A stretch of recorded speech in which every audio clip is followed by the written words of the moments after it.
Good afternoon, everybody. Welcome to LinkedIn Tuesdays. It's November 29th, 2022. We hope everybody had a great Thanksgiving. Please note this event is being recorded and is currently live on Facebook. The recording will be on the Career USA YouTube channel for others to view in the future. By participating in this event, you give consent for your name and picture to appear.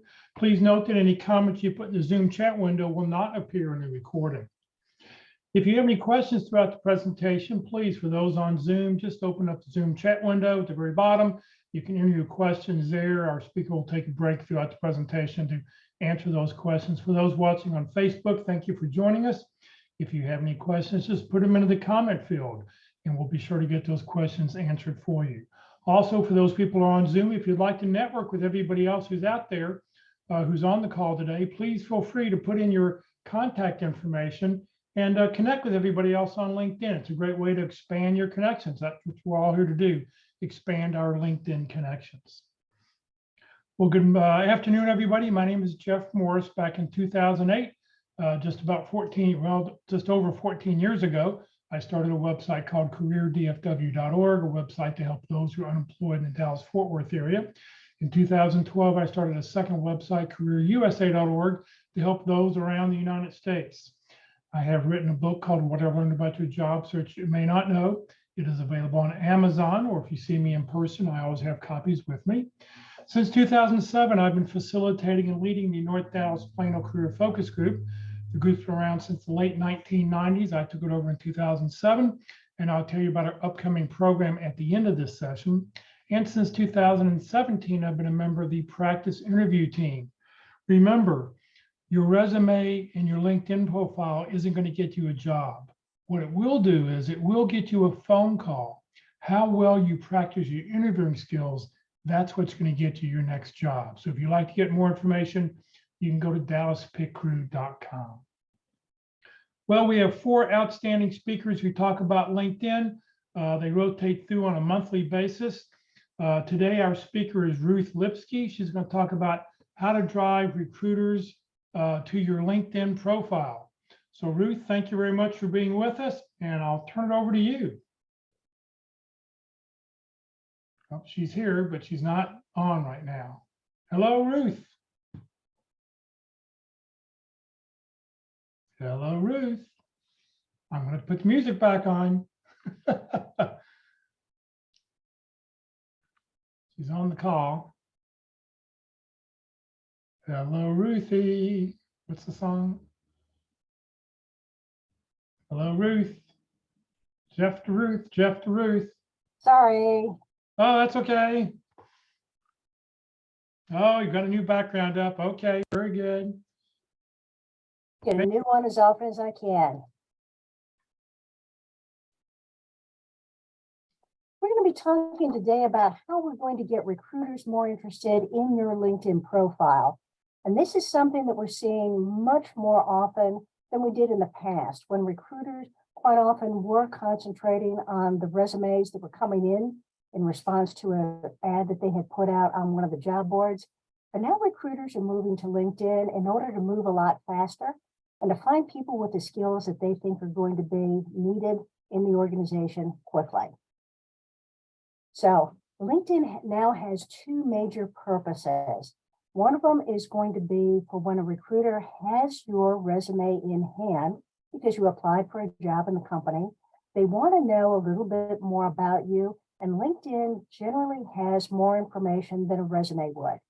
So they're going to be taking a look at your LinkedIn profile in order to see what other skills you have, what experiences they think might be in addition to what you've already indicated on the resume, and if there are things that they think are going to be able to make you a better candidate.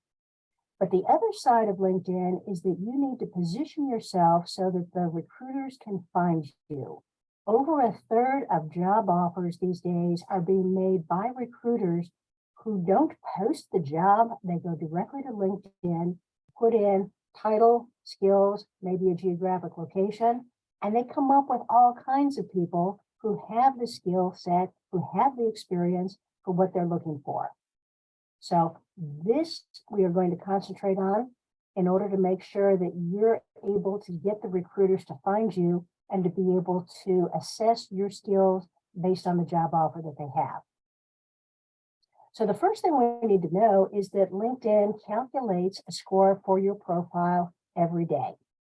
And the reason that they do that is because they feel that they have a worth, and some profiles are better than others. So the score that you get from LinkedIn is going to be based on how much information you have, how complete your profile is. It's going to include the number of connections, what you put in your interest area at the bottom of the LinkedIn profile. If you're doing job searches, that increases your score. If you're networking with people, that increases your score. And if you're on the home page, reading, commenting, maybe posting your own content, that's a positive and will affect your score also. Now, as soon as you stop activity on LinkedIn, and let's say that you've done a lot of work on LinkedIn and you're satisfied with what it looks like, what you're saying, how you're presenting yourself on social media, and you stop activating, you stop networking, you stop working with the LinkedIn system itself, then your score will start going down. You will never be able to see your score. This is part of their algorithm. They will not tell you what contributes to the score. They will not tell you what values they have associated with these activities. All we know is they do have a scoring system, and it's based on recent activity and continuous activity. There's some things we can probably guess at. We would know, for example, that if you wrote a recommendation for someone, that would give you a higher point than if you simply went out and went into the skill section and endorsed someone for a skill. So the amount of time, the amount of activity that it takes in order to be part of the LinkedIn system is going to contribute to what your score is. So when a recruiter does a search, this is a page from the LinkedIn Recruiter software. They're going to put in a job title. In this case, we're looking for a project manager.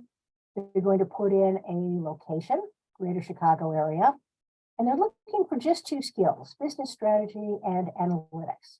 And what comes back to them are 42,798 total candidates who meet this set of parameters that the recruiter is looking for.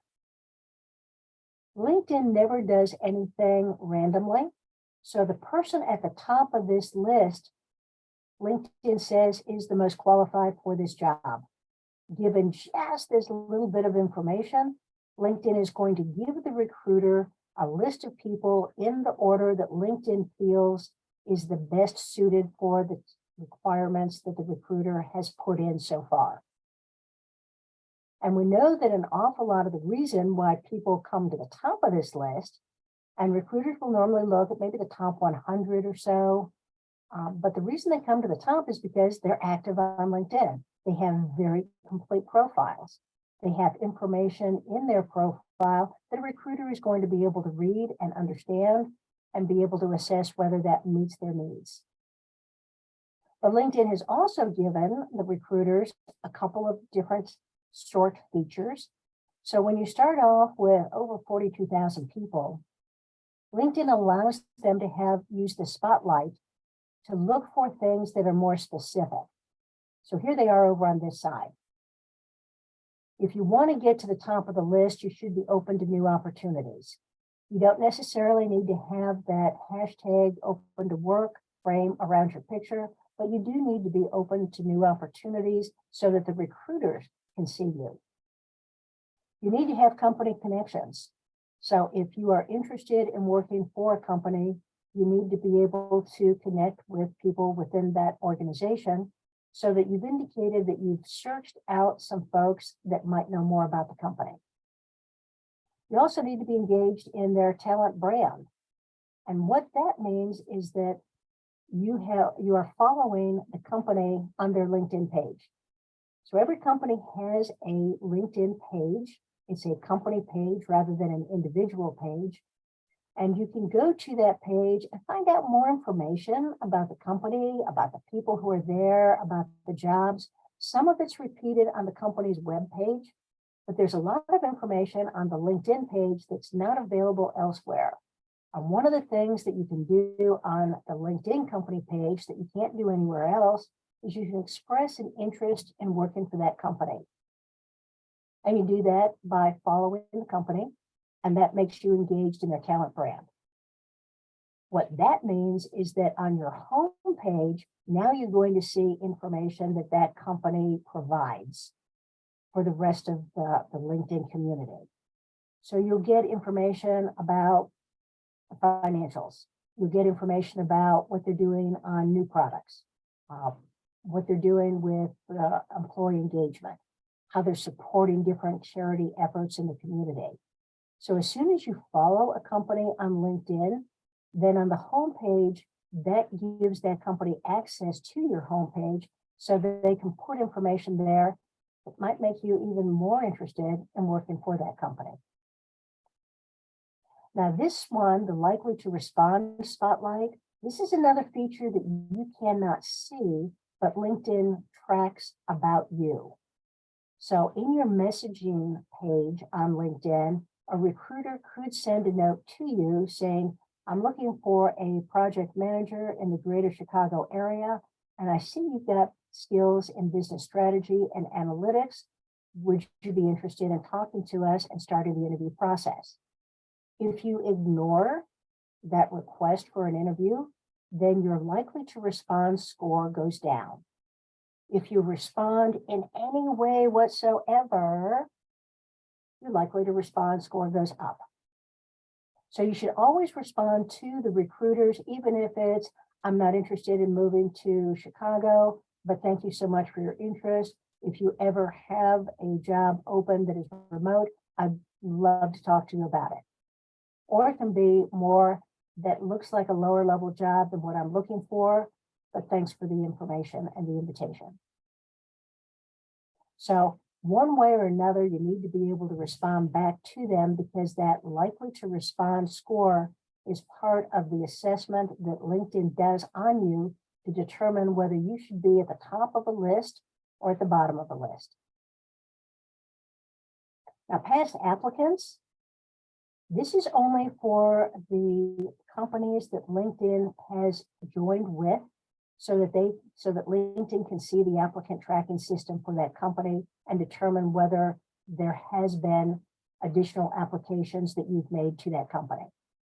But it's a very valuable one because LinkedIn's goal is to have all companies associated with their business joined in so that they can see all of the applicant tracking system activities. But the more often you apply for a company, the more the company feels that you know something about the company, maybe their brand, maybe their products, maybe their culture. But past applicants get a higher priority than people who are first applicants. So let's take a look at what the algorithm for LinkedIn is looking like. We just looked at the spotlight features. This is part of the mutual interest. And the number one part of the algorithm is that you need to show interest in that company by responding to recruiters, connecting with them, following the company, making sure your hashtag open to work is, if not at least visible, then at least available to the recruiters, or if you continue to apply for the job. Mutual interest is a huge part of how you're going to be found on LinkedIn. And being able to go onto the company pages to follow those companies is going to give the recruiters and LinkedIn a better feel for what type of role you're looking for. The second part of the algorithm is what we always thought was the most important. Turns out it is a secondary importance, but having a similar title to what they're looking for, having the skills that that recruiter is looking for, and being able to pass the skill quiz are all going to be important features of how we're going to make sure that the recruiter is able to find you. So let's talk about how we're going to increase your visibility in more detail. And the first part is at the top of your profile page, you have the ability to put in a title and a company. The LinkedIn default is to give the current job title at the current company. But they recently opened this up to 220 characters. So they're asking you to put skills in the headline area because you saw how little information the recruiters are given. Let's go back and take a look at that. When the recruiters get information about a person, they're given their current title and company, they're given their current job and the past 2 jobs. That's about it. You don't get to see the person's about section. You don't get to see the details of how long they were necessarily in some of the previous jobs. So the information that's here needs to be in the headline area. This is your way of talking to the recruiter. By putting information in the headline, you're going to be able to say what it is that you do well and emphasize how you want to move into your next position. So it used to be we would just say, yeah, put titles, accountant and senior accountant, but here the person is saying that they're able to increase productivity in highly regulated industries. That gives the recruiter a lot more to work with. And even if it's not necessarily the perfect fit for that recruiter's company, they're going to be interested in seeing more about you because they recognize that you've got more information in your profile than perhaps other people do. Some of the times, if you are a high level, like if you're a director level, and in this case, it's customer relations, you've got a set of information in your headline that is strategic. It's high level, helping the world become more customer centric. Because you don't need to get into the details of it. You're just trying to say, this is the value I bring to your company. This is what I can do. If you are dealing with something that is very technical, like a full stack application developer, putting in the software that they're able to work with is going to make it a lot easier for the recruiter to be able to say, yep, we're looking for somebody with JavaScript. Let's go get this person. You can also be a little bit more creative. IT project manager, I can explain high tech to my mom. Business analyst, introvert living in a department of extroverts.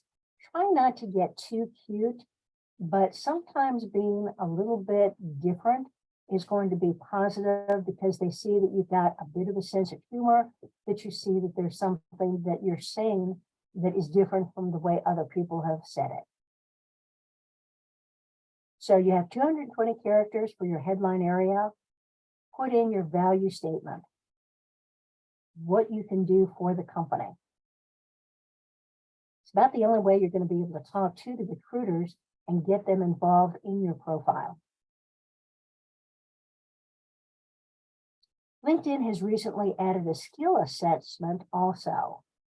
It used to be that recruiters would look at the number of endorsements that were made on each one of the skills, and from that they would determine how talented, how skilled they were in that particular area.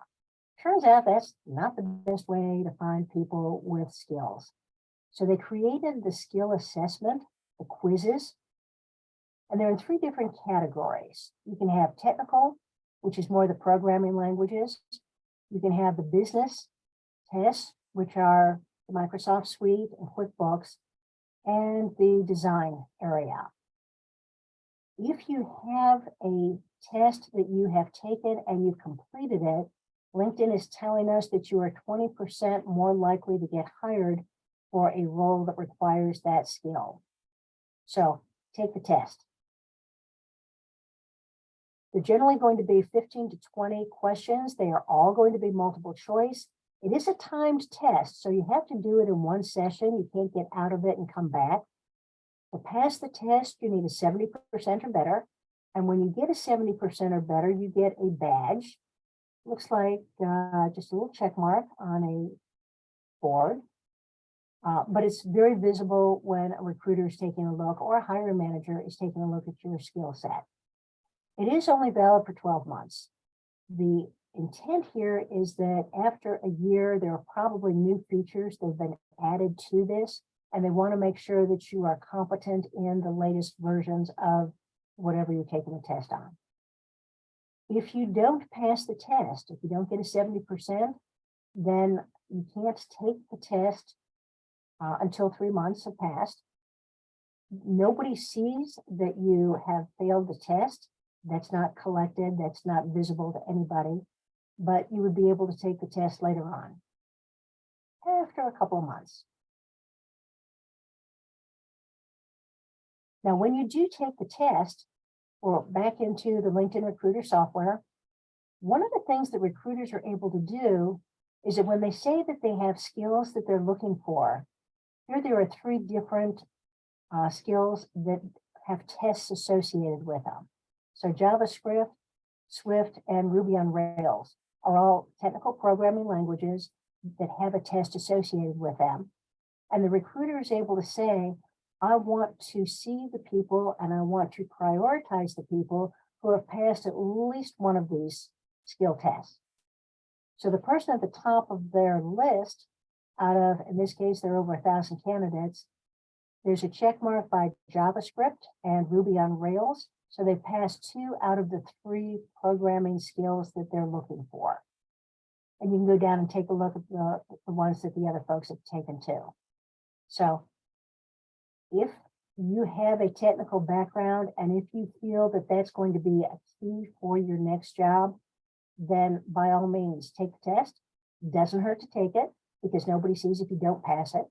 But if you do pass it, it really gives a boost to your career chances because recruiters are looking for the proof that you truly do have that skill. Okay on those?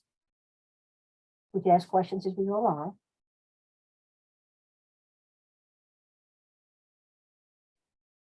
No questions so far. Okay. In the skills section, you're going to want to use keywords, and the keywords you can put in a lot of different areas of your LinkedIn profile. You can put them in the headline area if you think that it's a skill that could be of huge interest to a new company, but you're absolutely going to want to put them in the about and the experience sections because those are where you're explaining how you use those skills.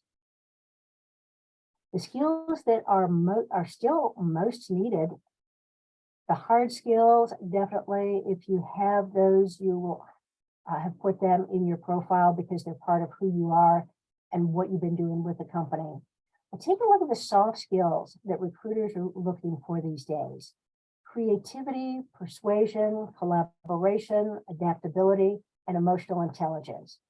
Those are all skills that indicate that you can fit into an organization and are going to be able to merge into the culture of a new company. So recruiters, if they're looking for these types of words in your profile, you need to add those in. You can put them in the skills area. You can add them into a paragraph in the about section that talks more about your management style. But put them in because recruiters are indicating an interest in them. If you're looking for a remote job, you need to put in some of the self-management skills that recruiters are looking for. The active learning, the resilience, the stress tolerance, and the self-motivation. Those 4 skills are generally associated with success in a remote environment. So having these in your profile, either in the about section or in the skills section, if you have room there, because you only have 50 available, are going to indicate to a recruiter that you've got the ability to be successful working in a remote environment. And then you'll need to be able to check the skills that you have in your profile to make sure that you have all the skills that are associated with that role. So in the top section of your LinkedIn profile, you've got a More button. If you click on More, one of the things you can do is build a resume. And when you build a resume, you're going to want to create the resume from your LinkedIn profile. And then you're going to be asked to choose a job title. And in my case, I put down career counselor. And what it gives me are resume insights. And it says that for a career counselor, these are the skills that are normally associated with that. But here are some that are associated with being a career counselor that I don't have on my profile. And LinkedIn is telling me that I will have a more powerful message if I add those additional skills. So if I have those skills, I'm probably going to add those into the profile. but it's a good way to check to make sure that you've got all the skills that are associated with the type of role you're looking for. And we'll take a look at this once we get on to our LinkedIn profile itself. The more content you have on your profile, the higher your score is going to be, and the more searchable words you're going to have so that the recruiter is going to be able to find you. So let's go ahead and take a look at what we're going to be using as the profile is going to be visible to recruiters. First thing you notice is you have to have information here. Generally 2 to 3 job titles separated by the pipe, that straight up and down thing above the enter key. And then putting in some information about what you do best, what you want recruiters to know, what you want anybody to know who comes onto your profile. You will also see that in the analytics area, watch these numbers. These are the number of people who have looked at your profile, and these are the number of search appearances that you've been involved in. The more you put into your profile, the more open you have, the higher these numbers should go. So if you're just now starting to work on your LinkedIn profile and you're adding in more content, watch how these numbers are going to go up. If they don't go up, then you're not doing something right, and you might want to start moving in another direction and maybe adding more information in other areas of this LinkedIn profile. But for the most part, as long as you're continuing to add information, your analytics are going to go up, which means you're being found.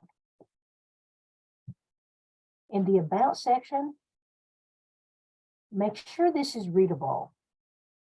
And being readable means that you can't have any paragraph that is more than 4 lines deep.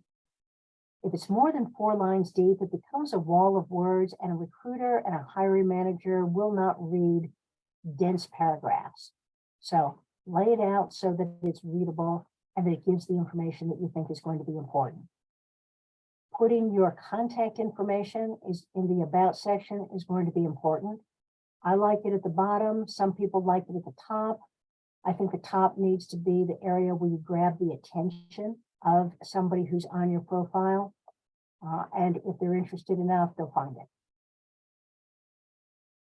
One of the matches that we know is important, not as much as the mutual interest, but certainly on the skills and title side, is having a title that matches the search that the recruiter is doing. So you can add more titles to your profile. And you can do this on your LinkedIn profile, and you can do it on your resume. So the official title I have is Career Consultant at Lee Hecht Harrison, but Career Coach is used a lot in the industry. So I put a pipe in between these 2 titles to indicate, here's the title that I have officially, but I am also known as this in the industry. And sometimes that's important because you need to translate your title for a recruiter because they don't know what it means.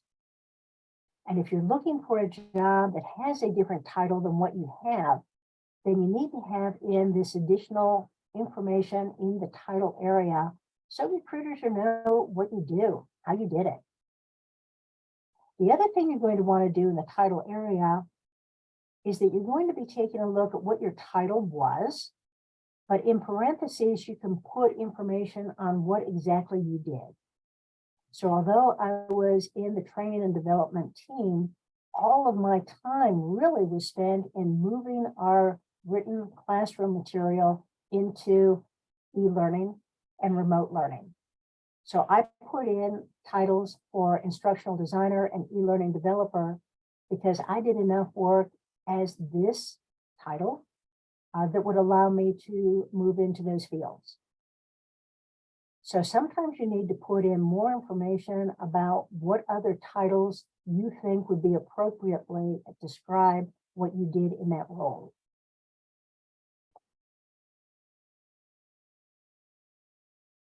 And then in your skills section, know that in the tools and technology section, just about all of these skills have a test associated with them. And when you pass it, it's going to give you that little badge so that people are going to be able to see that you have strong skills in this area. Now, there are other areas that you're going to be adding in information. Most of the time, you're going to start on your LinkedIn profile by taking what you have in your resume, copying and pasting it into LinkedIn, because that's how LinkedIn is set up. It wants to be your online resume. But we have information here where you can add additional sections. And when you add more sections in the core area, they really want you to have your education. They want you to have a title for your position. They've added in the career break area. So if you wanted to say that you are not employed because of one of these reasons, you can add that in as an explanation of your gap between jobs. So if you're searching for a job right now and it's over 3 months, you might want to add in a title in your experience section that says, I'm undergoing a career transition. Or my position was eliminated, I'm looking for something new. Either one of those are going to be fine. Or if you feel that you are taking time off because of any of these other reasons, put that in. Normally, a 3-month gap between jobs is not noteworthy, but after that, it might be worthwhile to put in something that shows why you are not employed. So that's the information for the core. For the recommended areas, this is going to be generally the things that are going to enhance your resume type of information. And this add courses is a good one to take a look at. If you had to take courses at work, you can add those in here to indicate that you took a managing difficult conversations, leadership in time of crisis. Putting in the courses that you took, the classes you took at work, indicates that you're a lifetime learner and that you're probably going to be more easily able to learn new things in a new position. You should also put in all of the courses that you had to take on a yearly basis, probably came from the compliance or the legal team that were required in order for you to stay in your job. Anti-money laundering, privacy, diversity, being able to take these classes on an annual basis, put them in here because they indicate that you understand the importance of that class and you fully expect to have to take that class in the future also. So adding courses is going to be able to expand the information that is in your profile page by showcasing the things that you have learned in addition to just your regular job title. This additional section gives you some other information to put in. If you have ever had any volunteer experience, huge plus that recruiters and hiring managers are looking for. They recognize that their company is an important part of the community and they've got a reputation and they want to be able to be active within. Being able to say that you've got volunteer experience is going to increase their interest in you because you're probably going to fit in with the culture better. If you have published anything, if you've got patents, if you've had awards, the test scores, stay away from test scores if they're things like the SAT or the ACT or what your grade point was in school. If you've been out of school for 2 years, nobody cares about that. They care about what you've done as opposed to what your grades were. But this project area is a good one. One of the concerns people have on resumes and on LinkedIn is that when they're talking about what they did in their job, they generally have 3 to 5, maybe 7 different bullet points on what they did, and it's all fairly compressed. They can't tell the whole story because it would just completely blow up the page numbers that you have in a resume. But LinkedIn allows you to add projects. And when you add projects, you can put in the project name, make it anything you want, what company you were working for, but this description area is 2,000 characters deep. This allows you to put in your whole story. Here's the background information. Here's the situation. Here's the activities that I had. Here are the things that I did. Here are the obstacles I had to overcome. And here's the result. This gives you enough space that you can put in a tremendous number of keywords. And you're going to be able to prove that you were using those skills, those talents in a way that added value to the company. So adding projects is like an interview answer where you're going to give a 1.5-minute talk on here's why I did it, here's why it was needed, here's how I did it, and here's the result. So adding projects can increase considerably the information that you have in your profile. So let's see where all of that ends up. You've got your experience section, you've got your education section, licenses and certifications. If you have any at all, put them in here.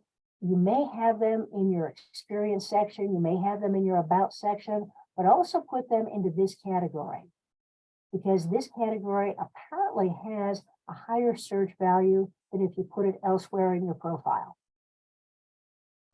Volunteering, skills, recommendations, but then we have the additional ones that we were just talking about adding.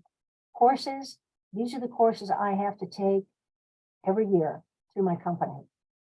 If you don't remember the exact title, go back and make one up. You know you had to probably do them in these certain areas. You can probably put that in and be fairly accurate. Projects are going to be in a separate area so that you will be able to open them up and see more of the information. But this is all beautifully scannable and is available to the recruiters and is going to increase the number of times you're able to use keywords. Ruth, Ruben asked, should we put in expired licenses? Yes, because it indicates that you had the ability to get that license. It may not be active right now, but sometimes those licenses are hard to get, and it indicates the level of technical knowledge that you had to have in order to do that. So yes, put them in.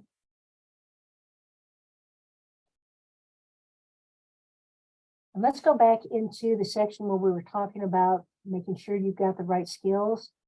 We're saying in this more button here, you can build a resume. And when you build a resume, it'll say, do you want to create it from the profile page that you have right now, or do you want to upload a resume? You should never upload a resume because it's not scannable, it is not searchable. Recruiters don't really see that. They want to see the things in the order that LinkedIn has it. Having a resume on the LinkedIn profile is redundant in a lot of ways. And you don't want a recruiter picking up the resume and only reading that part, because that's what, maybe a page and a half, 2 pages long, where you can put an unlimited amount of information in LinkedIn that you want them to see. So let's create a resume from the profile, and they want you to put in a title. And we'll go with career coach. And it's going to put in all the information that is in my profile that is going to be in a format that I could use to apply for jobs. But it also gives this resume insights, and I find this to be valuable because it's a fairly new feature.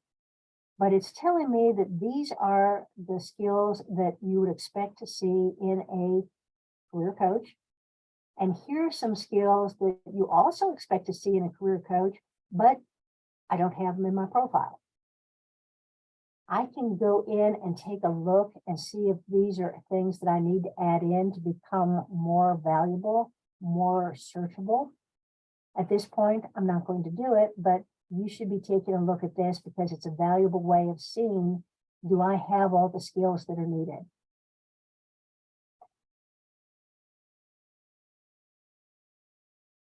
Okay, let's take a look at how we're going to connect with companies, because that mutual interest means that you need to be following companies. Did somebody just shout out a company that they're interested in?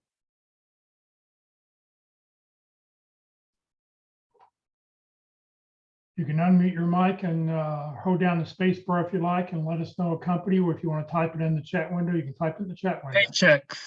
Paychex.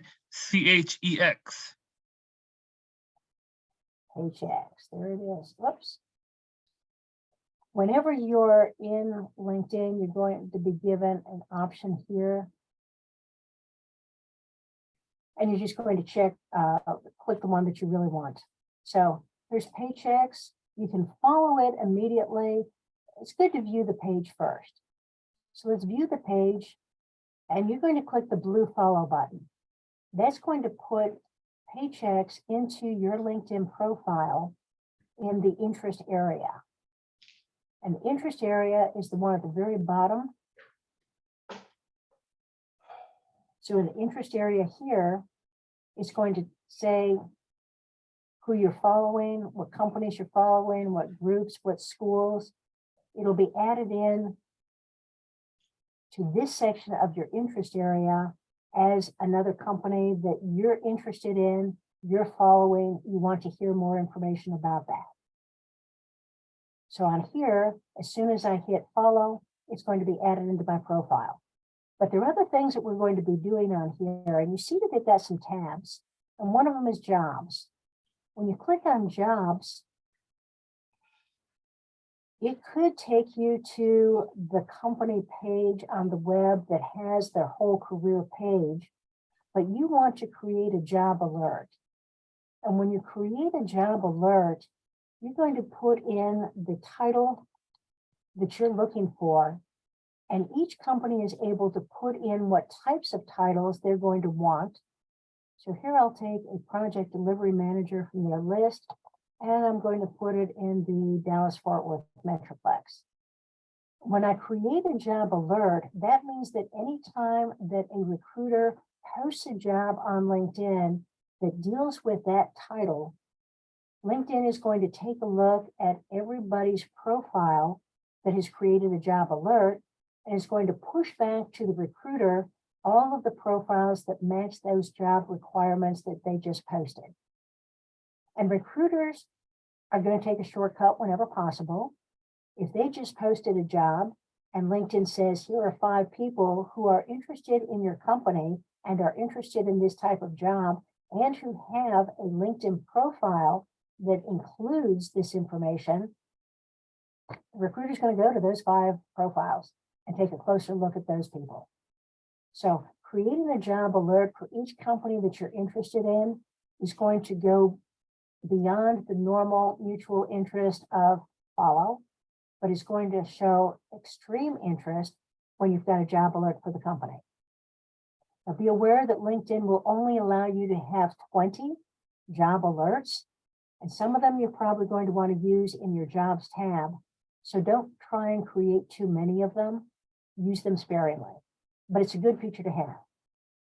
Now, the other thing you're going to do on this LinkedIn company page is that it's going to tell you about the people.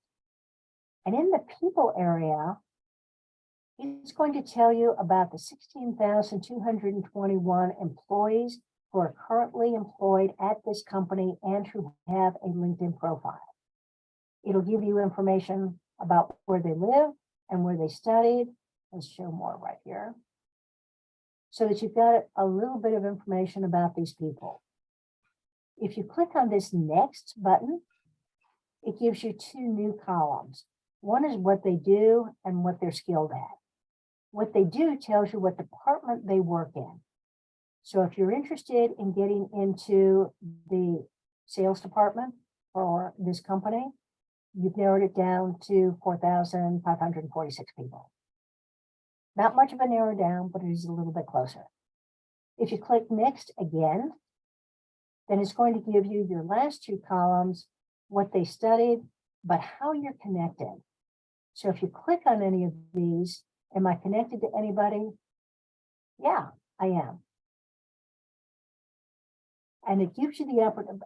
You don't keep track of everybody in your network and where they are. This is a good opportunity for you to be able to find out, do I know somebody at this company? In which case, I would go into her profile, send a message to her, and say, I see you're at Paychex. I'm interested in the career opportunity there. Do you know who's hiring for this job? And give the job title. And since we're a first degree connection, Karen might be able to provide some information. Now, if I don't have any first degree connections, I'm going to look for second degree connections. And second degree connections are people who I have in my network, but they aren't in, hey, I just messed that one up. I don't have them as a first degree connection, but I know people who do have them as first degree connections. So in taking a look through these, I'll find the people who are in the departments that are probably of more interest to me. And if need be, I can go back into this area and say, second degree connections, I've got 36 of them in sales. I want to see those 36 people. And here they are. And then I can connect with them and send a message to them that way. Never use the white connect button because that sends the automated, I'd like to be part of your LinkedIn network, and that's not worth a connection request. You're going to go into clicking on their name. You're going to use the blue connect button because the blue connect button will always allow you to send a message. I see we have people in common in our LinkedIn networks. I'm interested in job opportunities, or I have applied for this job opportunity at Paychex. Would love to know how you like it there. Let's connect. So your interest at this point is just getting people to connect to you because this is part of what recruiters are looking for in the mutual interest area. Have you connected to people in my company? And if so, that gives you a higher score on the results than others would. So always connect with people in a company and use the connect request. You have 300 characters. Put a message in there. It's going to tell them why you want to connect. We have people in common. I have a strong interest in healthcare IT. I'd love to connect with you and keep in touch with what you're seeing in the market. There's generally some reason why you would want to select people to be part of this. Now, if we wanted to take out that second degree and that sales, and let's say that we are looking for just recruiters. Recruiters are the people who are most likely to connect with you. And there are 272 people who are either currently recruiters or who have been recruiters in the past and have that as a title in their LinkedIn profile. This is still a little bit more than you want to go through. 272 is a lot, but if you know what area you would probably be part of, say you're in the Florida area, you can narrow it down to here are the 35 recruiters who are supporting the Florida office and probably the southern region. Taking a look through and finding if they truly are recruiters or talent acquisition, or they just happen to be one in the past, being able to find out if they're college recruiters or IT recruiters or executive recruiters will help you narrow down who you want to connect to. And when you do connect with a recruiter, you're normally going to indicate very specifically what role you're looking for, and you're going to be talking about what skills you have to offer. So if you're connecting to somebody, you're going to say, I applied for, and then put the job title because of my strong experience in blank, blank, blank. We would love to talk. Let's connect. Recruiters are going to take shortcuts wherever they can. Some of them are going to be very active on LinkedIn and are going to reply to you fairly quickly. Some of them are not active because they're not as comfortable in LinkedIn. So find 3 to 4 people to connect with in every company in the HR department if they have enough in the recruiter area. Now you can also try and find out who it is that's going to be the person who's going to make the decision on whether you're going to get the job or not. So let's say we're looking for a job in IT. So we're going to put in, I'm looking for a VP of IT. There's 19 of them. You may have to take a look at each one of their titles, possibly going into their profile to find out what it is that they do. But being able to find the people who are probably involved in the hiring process, connecting with them and letting them know that you feel you have the skills for a job that you saw posted and you've applied for, is often an easy way to be able to get to the attention of the people who are making those decisions. Okay with those?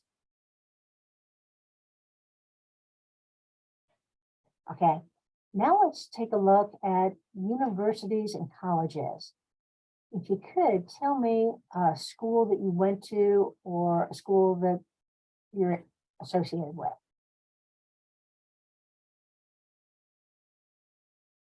You can unmute your mic by holding down the space bar, or you can type whatever university you went to in the chat window.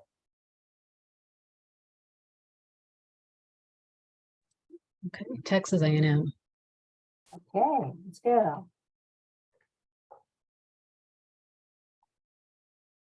Texas A&M University, you can always find the logo. You can follow it, but we're going to view the page. If you attended the school, then it's going to be in your education section of your LinkedIn profile. Schools are an underused area of LinkedIn. If your spouse went to a school, add that into your LinkedIn profile. Not as an education, but simply that you're following it because you know somebody who has an interest here. If you're paying college tuition for your kids, put those schools in here too, follow them. But being able to put in more schools is generally a positive thing because it shows a broader set of interests. And on this case, we don't care about jobs because we're not looking for a job at Texas A&M, but we are interested in alumni. And for the alumni, there are 430,000 people who have attended A&M in the last 122 years and who have a LinkedIn profile. Here they are. So from here, let's say that we're still interested in Paychex as a company. Did anybody who went to AT&T with me work at Paychex? Yeah, 12 of them. Now, here are people who used to work at Paychex, but they have moved on to other companies. So these are the ones who are currently at Paychex. And it gives you the opportunity to take a look and see if you can connect with these people. Connecting with people who went to the same school that you did is a really positive thing to do because you've got a mutual interest already established. I see you also went to Texas A&M. I enjoyed my time there. I'm considering Paychex as a possible career move. How do you like it there? Let's connect. And then after you connect and your first degree connection, then you can ask the more specific questions. I've applied for this job. Do you know who the hiring manager is? Do you know which recruiter is handling this? But at this point, you're just saying, we have something in common. We went to school at the same school. Let's connect. Very powerful way of doing this because most people are going to accept an invitation from someone that they feel they have something in common with, and there's nothing better than a school. If you're using a school that one of your other family members went to, you can use the same type of thing. I see you went to Texas A&M University. My wife enjoyed the time there. My son is currently there. My dad keeps talking about Texas A&M. He enjoyed his time there. Would love to connect. So you've got 300 characters. Create a message that is going to be of interest to someone and is going to indicate the interest there. So finding alumni who went to the same school that you did, that are currently working in a company that you're interested in, a great way to network. Questions on any of that or on anything we've covered? Well, I've got two questions. I mean, if anybody has any questions, please unmute your mic and ask away. Otherwise, I've got a couple of them I'd like to ask before we get done here. Anybody question? Rufus says regarding LinkedIn skills test, are they about the same difficulty as certification tests? I.e., are the LinkedIn tests for Microsoft 365 products about the same as Microsoft's own test? No, the certification tests are massive and very difficult. The ones that you'll find on LinkedIn, they find questions for each different area of that particular software or that particular service, and are going to try and give you questions about that. Remember, they're multiple choice. Sometimes you can guess at it, but it's hard to guess with some of the answers that they give you. I didn't pass all of the tests, so I took them off my profile. And I'm going to try them again in another month. I got that on my calendar. But no, that they can be difficult because they could be asking questions about some functionality that you didn't deal with, in which case it might be a little more difficult. But try them out. They are not easy tests. I'm hearing that 50% of the people who take them pass them. And LinkedIn is hoping to get that up to about 70%. So they might be changing that too. All right. So I have two questions for you. This came up in a session I was at yesterday. What are your thoughts about the green banner open to work around your name? I like it because recruiters use that to find people. And if they're taking a look at that long list of names, when they've got their search results, if they see that green banner, it really does bring their eye to it. And I don't have anybody on here. Oh, here it is.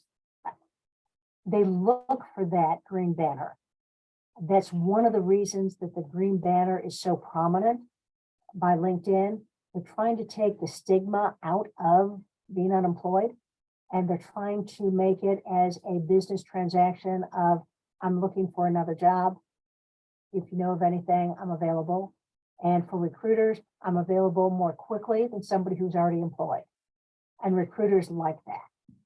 I would not use that hashtag open to work banner if I was looking for an executive position, because those are going to be found by networking, and you're not going to need that on your profile. All right. And the other question I've got that came up yesterday was, how long do you leave your prior job as a current job on your profile once you're gone? Up to 3 months. Up to 3 months. Okay. Because during that time frame, the company still has the unofficial right to call you and say, how did you do this? Or, well, we're trying to train somebody in this and we got this error code. What do we do? So for 3 months, you're kind of still in that area of, I'm getting used to the idea that I'm unemployed. I may not want to go out and change everything immediately because I'm still trying to find my balance. But 3 months is generally what I've been seeing as the norm before a recruiter or a company starts asking, why are you still doing this? Right. Okay. Very good. I've got a couple Else, more any questions. questions? I've got a couple more. Yes. One of them I just posted is, have you had a chance to look at the book linked, Conquer LinkedIn, Get Your Dream Job, Own Your Future? It's by some ex-LinkedIn guys, I think, that came out in May. Have you had a chance to look at it, or is there some other book you recommend? Oh, I had not seen that at all. I think here's the issue with LinkedIn books, and I think it's a lot like any computer book, is that they're not going to be up to date because LinkedIn is always changing what they do. You know, whatever screenshots. I mean, that's why a lot of our presenters, and that's why myself, I always use live presentation shots, because you can go into LinkedIn today and tomorrow they've changed something. And, you know, so it's, you know, how do you go through and be up to date? So, you know, keyword, you know, the whole key to LinkedIn is keywords.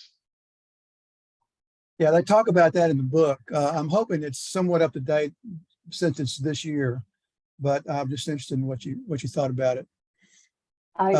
It's probably got a lot of information that is going to be consistent, but if you're interested in what's new, go to the LinkedIn blog, because that's updated on a regular basis with things that are new or things that are changing. And that's about the only way you're going to keep up to date on all things. Okay, thanks.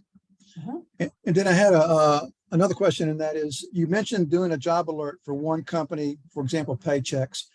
Can you create a single job alert that includes multiple companies and then get around that 20 job alert limit, or it has to be one job alert, one company? No, when you're on the jobs tab, you can put in a title, and let's say that you're only looking at it for remote jobs. And then you can use the filters through here to narrow it down, and then create a job alert. And that way LinkedIn is going to push back to you every time a product manager job comes up that is remote and has the filters that you want to put in as far as the industry, what department you're in, what titles, what salary.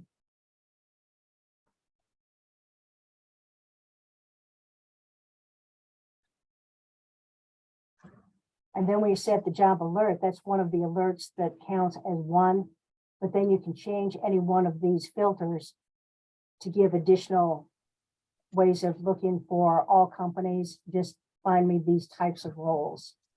And could you put in two companies like Paychecks and ADP? It's easier to do it by company if you know the company name. If you're looking for a job and you don't care what company, you're going to be using the jobs tab. Otherwise, you go into the company page. Well, I'll be selfish and keep asking. I hadn't been at this for a while, but I think it used to be that if you were in a group with somebody, it gave you easier access to send them some kind of a message. Does joining a group that other people are in that might work at companies you're interested in, does that give you the ability to reach out better? It would be a group that had the overall, are we okay on time on this, Jeff? Yeah, that's fine. We got another minute or so. Yeah, we can answer this. Will be our last question. Yeah. Okay. If you're setting up, if you wanted to join a group, you would join a group that was